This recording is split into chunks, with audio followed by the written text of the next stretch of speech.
Hello, assalamu alaikum everybody. Hope you're all safe, sound, and healthy. And well, it's finally happened.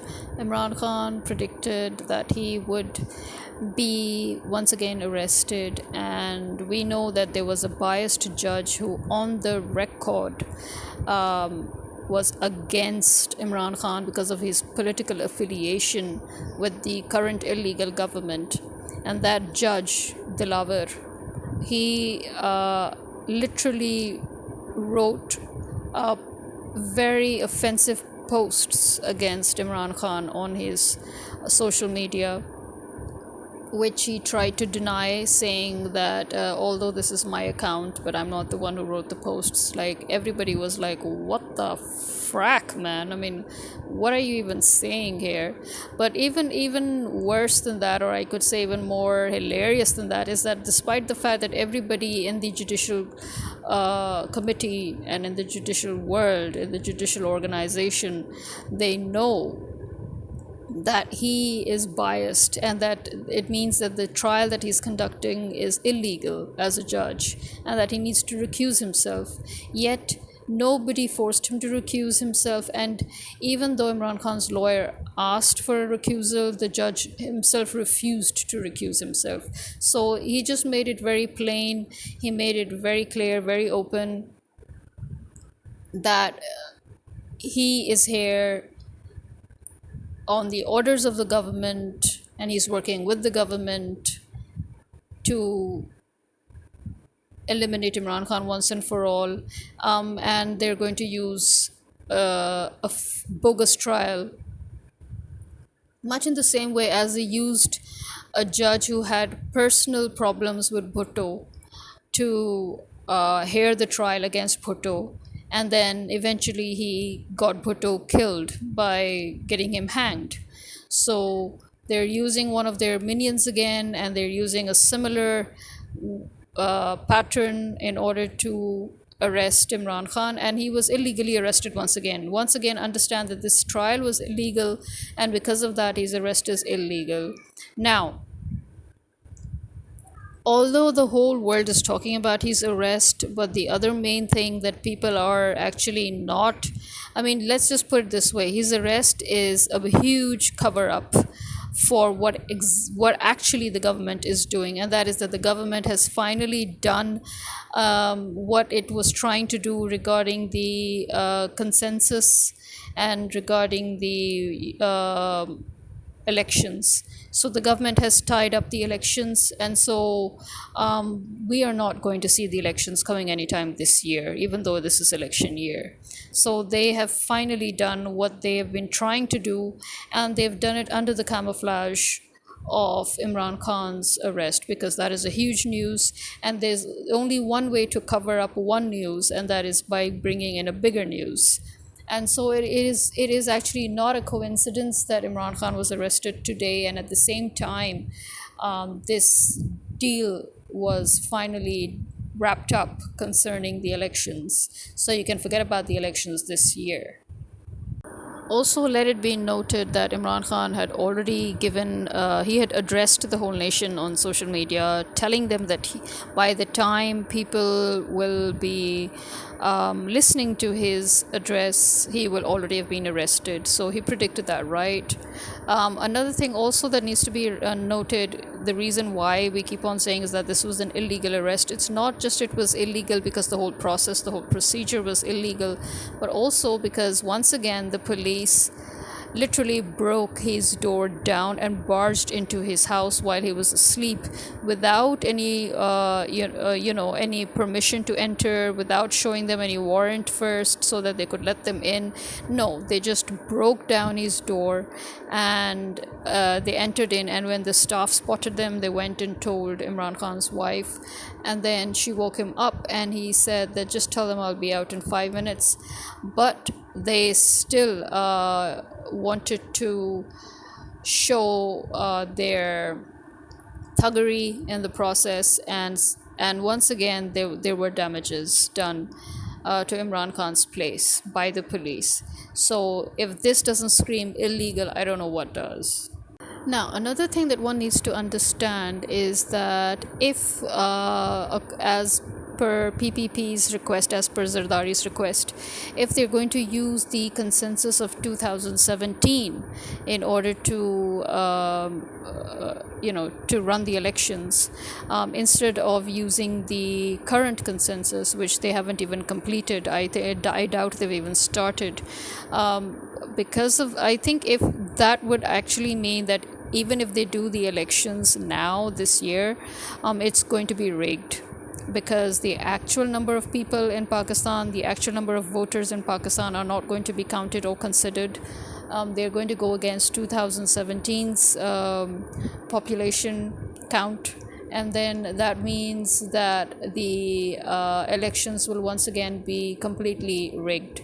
Which means, again, it doesn't matter if the elections are delayed or not, because Imran Khan's out of the picture, which is what they wanted. As long as Imran Khan's out of the picture, it doesn't matter if they do the elections this year or next year or in 2 weeks or in 2 months, because at the end of the day, it's all in their hands. And people obviously are not going to vote for them, and they know that people are not going to vote for them. So obviously, what are they going to do? What they've always done. Because you need to understand, the first time the people of Pakistan actually voted was when Imran Khan came into power as prime minister. Before that, people never really voted, and that is because people knew that it didn't matter if they voted or not. The same people would be coming over and over again after rigging the elections, which is what they've always done. That is the only way Zardari and Nawaz Sharif have been taking turns coming into the government. Obviously, the establishment and the army has always been with them because they have their people placed within. Much in the same way as you could say the Bush family have placed their people, or they're part of those people who are in the American establishment. So we've got the establishment committing treason, we've got the army committing treason, we've got judges, and we've got lawyers who are obviously under what in Korea people like to call them scholarship holders. So over here, it's not about scholarship. They literally just buy them or bribe them or give them jobs when they are actually not even qualified, and they blackmail them later on, and they threaten them, and that's how they use them. So we're clear about one thing, and that is that the whole relevant public institution is basically committing treason altogether. Yes, people are protesting. Once again, people are protesting, not just in Pakistan, but out of Pakistan, all over the world. Protests have already begun against the illegal arrest of Imran Khan, and against the illegal trial process done by a biased judge who should have recused himself after posting slanderous, offensive, and even insulting comments against Imran Khan. What's also worth noting, which every single journalist who's a real journalist, and not the sold out bitches of riches that we have in the mainstream media, but the actual journalists who are speaking out on social media now, the thing that everybody seems to constantly stress on is the fact that the judge had just given out his ruling. Dilawar, yeah, Mr. Dilawar Shitface, he just gave his ruling, and as soon as he gave his ruling, which was already dictated, and it was already there, by the way, the ruling was not something that he had written fresh. This was something that was already dictated, and it was just waiting for the time for him to be given the go signal so that he could just read it out.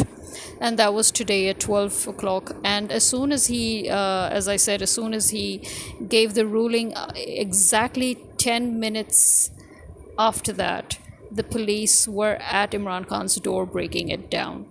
Never have we ever seen such active movement by any law enforcement agency in Pakistan. The only time the law enforcement agencies in Pakistan have ever been so active is when they are actually committing treason, following the orders of the army, the establishment, or the government.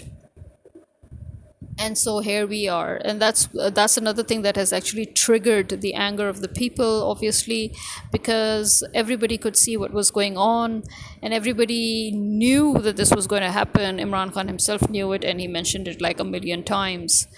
And not only that, they, instead of flying him to Islamabad, they decided to take him via road. After waking him up, they decided to drag him out of the house, and then they decided that no, they're not going to fly him because they want to basically mentally torture him or exhaust him by giving him a long travel, a long journey, which is basically 6 hours at least. It takes 6 hours from Lahore to Islamabad, and they thought that this would probably help torture him, give him some mental torture, exhaust him. They don't even know what they're thinking, because Imran Khan getting exhausted by a 6 hour drive in your fucking gene. Sorry, I was going to. I was just going to swear two to three things, but I'm just going to keep it simple. I'm going to say, in your freaking dreams. Another thing that outraged both the journalists as well as the public of Pakistan is the fact that, despite the fact that Imran Khan had asked the police to just give him 5 minutes so that he could change, the police refused. They not only refused, not only did they barge in, breaking in the back door, which is basically, it sort of links to Etizaz Ehsan's house, because Etizaz Ehsan, the veteran lawyer as well as politician who belongs to People's Party, he is the neighbor of Imran Khan. So it is the door that is between these two homes, the back door of Imran Khan's, that is what was broken into. And then, so not only did they break in and barge in, they beat up his staff, they beat up his servants, and then they used offensive language with Imran Khan. They tried to insult him, they behaved rudely with him, they used informal speech with him instead of formal speech. And even though he told them that, listen, I'm here and I'm ready to be arrested, they still pushed him, they dragged him, they were physically abusive, they were verbally abusive. And this is what you get when you have a politicized law enforcement agency. And Punjab police has always been the most hated police in the whole country, because they are 100% minions of Shahbaz Sharif and Nawaz Sharif. These are all unwarranted, unqualified people who have been placed in strategic posts within the police, from the lowest to the topmost seats.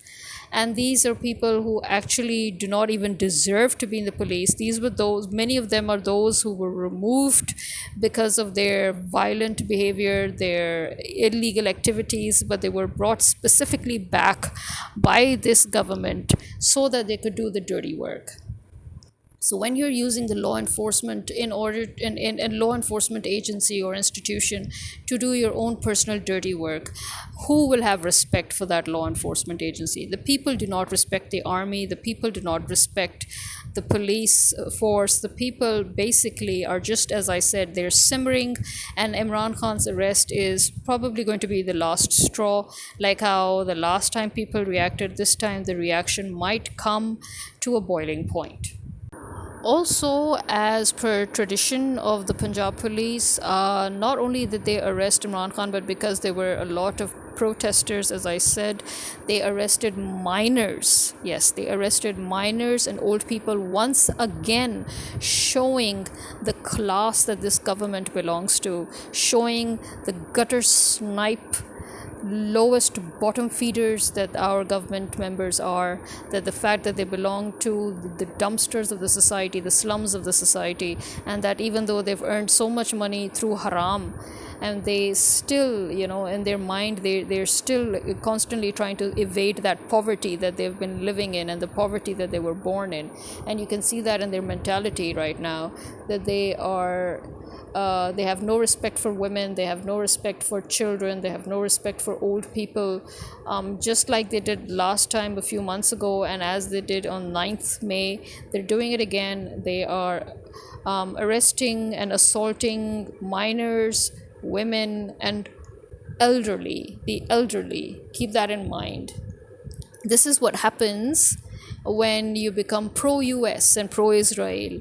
The fact that our government is funded by the Israelis and by the American establishment, it is so obvious.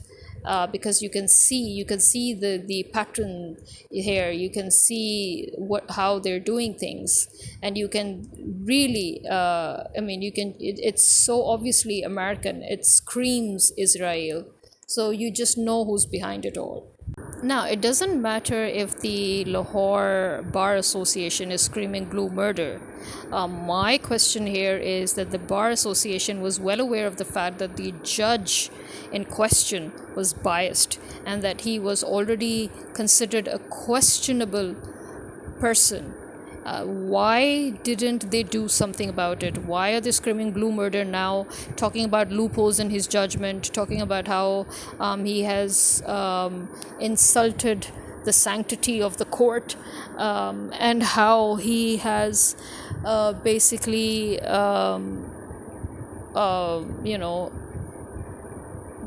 offended the justice system. But again, I think that you are all accomplices. The Bar Association, the judges, they're all accomplices. Why? Because why did they not take steps to force the judge to recuse himself from what was obviously a biased trial, in which the judge himself had a personal problem with Imran Khan? Why? Because the judge was a very close minion of Shahbaz Sharif's. Again, let us just focus on the main issue here that I have, the main question. How is it that the caretaker government of Punjab, that has long expired and actually is illegal right now, it has no standing, it has no legal, no political standing, how is it that it is giving orders, and how is it that its orders are being listened to? How is it that the army and the establishment have been taking orders from these people who are not even part of the government? Forget that. I will go back to my original question that I've been asking in almost every podcast of mine. In what capacity has Maryam Nawaz been issuing orders? And in what capacity and what authority has her commands and her orders being listened to? How is it that the establishment and the army have been taking orders from a civilian who has no political standing, who has no seat in the assembly, in the parliament, anywhere? How and why is it that even when Imran Khan was the prime minister, the establishment and the army were taking orders from Maryam Nawaz? That is what I want to know. And if that is not treason, then what is? Pray tell me, you fuck faces. And please stop listening to the mainstream media, or even on social media, stop listening to the channels that are controlled by, or the accounts that are controlled by the illegal government and the mainstream media, because they are lying if they say that nobody's out. As I've said before, there are protests. No person has ever commanded such emotional power over our country as Imran Khan. Nobody ever came out for Benazir, nobody ever came out for Nawaz Sharif, nobody ever came out for anybody, seriously. In the history of this country, people have only come out for three people. They came out for Quaid-e-Azam, they came out for Fatma Jinnah, his sister, and now they've come out time and again for Imran Khan. Nobody else could ever command the public in such a way. The public has never been emotionally attached to anybody except these three figures, and this is on the record. So yes, there are a lot of protests, and they're going to increase in number, and overseas protests have also already begun. As I said, it's not just in Pakistan, it's all over the world.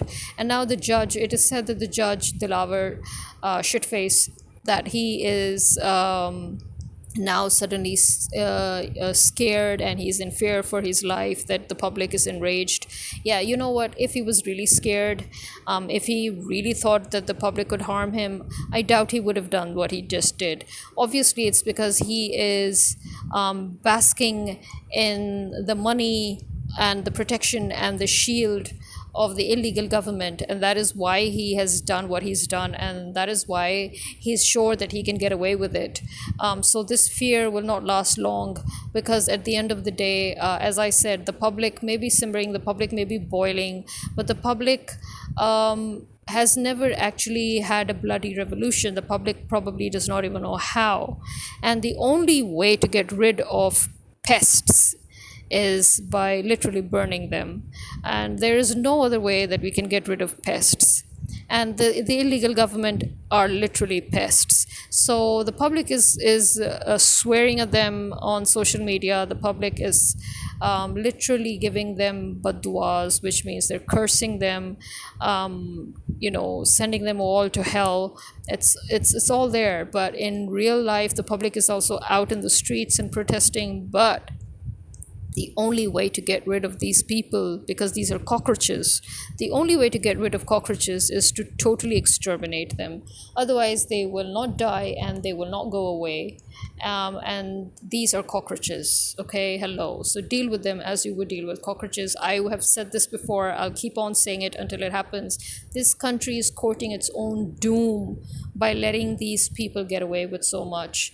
If you continue to allow the government to give it time to do whatever it is that it's here to do, then I'm sorry, then Pakistan is definitely going to be destroyed. And in a way, it will deserve to be destroyed. Why? Because the people are still not understanding that it is extremely vital to take action, and real prompt action, against the government, against the establishment, against the army, against the whole institution once and for all.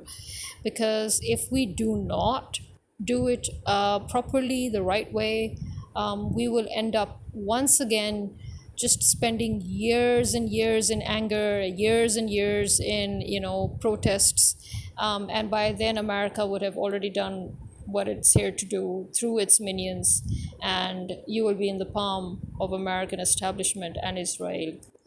And that is it. Then that will be it for Pakistan. So it's really up to the people of Pakistan. Gone are the days for peaceful protest.